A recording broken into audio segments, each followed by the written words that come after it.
পরে মানে দ্বিতীয় হিজরিতে এই দিন থেকে হিজরতের গণনা শুরু হলো। হিজরতের গণনা নবীজি যেই বছর হিজরত করেছিলেন তখন থেকে হিজরতের গণনা। এক হিজরি, দুই হিজরিতে বদরের যুদ্ধ হয়ে গেল। এবার দুই হিজরি পার করে যখন আল্লাহ রাসূল যখন তৃতীয় হিজরিতে পা রাখলেন, 3 নম্বর হিজরিতে মানে আরবি বছর যখন 3 শুরু হলো, এই আরবি বছরের 3 বছরে আল্লাহ রাসূল সাল্লাল্লাহু আলাইহি সাল্লামের জীবদ্দশায় আরেকটা বিশাল বড় যুদ্ধ শুরু হয়ে যাবে। কেমন যুদ্ধ, কি যুদ্ধ, ইতিহাসের পাতায় লেখা আছে। আমার বন্ধুরা, ভাইয়েরা, যুদ্ধটা শুরু হয়ে যাবে। বেঈমান কাফেররা যখন মক্কায় চলে গেল, আবু সুফিয়ান মক্কায় যাওয়ার পরে এইবারে খালিদ বিন ওয়ালিদ আরো কিছু বেঈমান কাফের ছিল, তাদেরকে এক জায়গায় ওই যে মক্কার পার্লামেন্ট দারুল মুদওয়াতে তাদেরকে ডাকা হলো। আমাদের অবস্থা তো বিশাল খারাপ, আমাদের কি করা যায়, কি করব আমরা তো আর বাঁচতেছি না।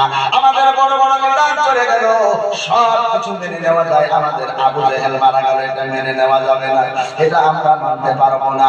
আমাদের বড় বড় লিডাররা মারা গেল, তাদেরকে কতল করে দেওয়া হলো, আমরা এর বদলা চাই।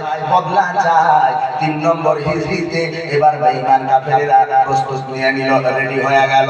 আমার বন্ধুরা, ভাইরা, বদরের যুদ্ধে 1000 কাফেররা ছিল।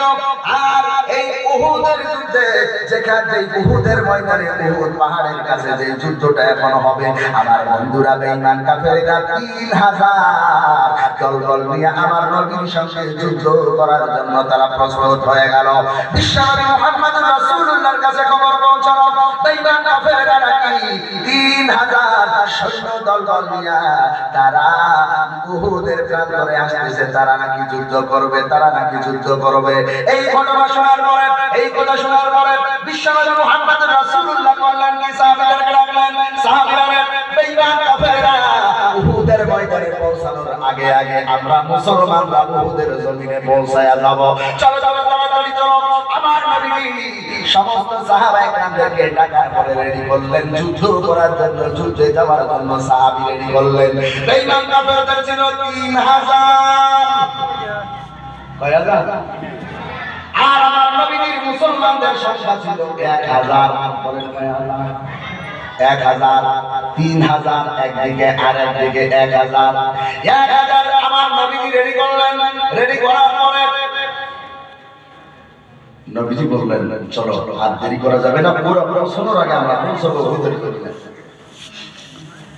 নবী 1000 সাহাবীকে নিয়ে উহুদের দিকে রওনা হলেন। হিজরিটা তখন চলছে 3 হিজরি। জোরে বলেন, কয় হিজরি? 3 হিজরি। নবীজি রওনা করলেন 1000 সাহাবী নিয়ে।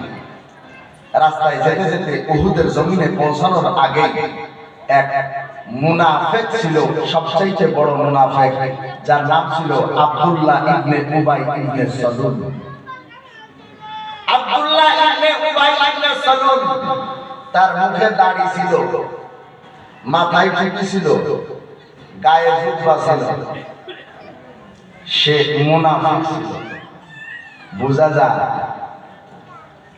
টুপি দাড়ি রাখলে, পরলে, জুব্বা পরলে, পাঞ্জাবি পরলে সে মুসলমান হয় না।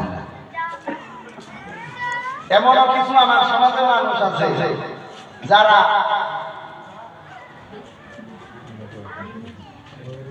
দুই দিকে কথা বলে।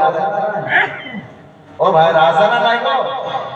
আমার সমাজে এমন বহু মানুষ আছে যারা দুই দিকে কথা বলে।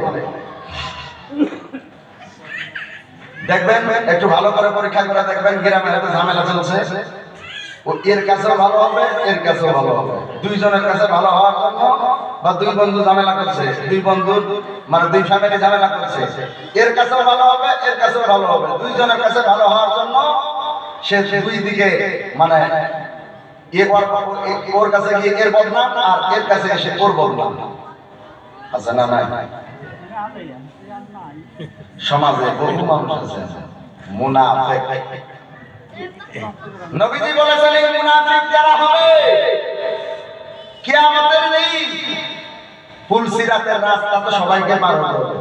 পুলসিরাতের রাস্তা পার হওয়ার সময় মাঝখানে যখন পৌঁছবে, তখন আল্লাহ তাআলা পুলসিরাতের রাস্তার আলো বন্ধ করে দেবেন। আলো বন্ধ করে দেবেন। বন্ধ করে দেওয়ার পরে এই সমস্ত মুনাফিক যারা তারা সোজাসুজি ওখান থেকে জাহান্নামের গর্তে পড়ে যাবে। আমার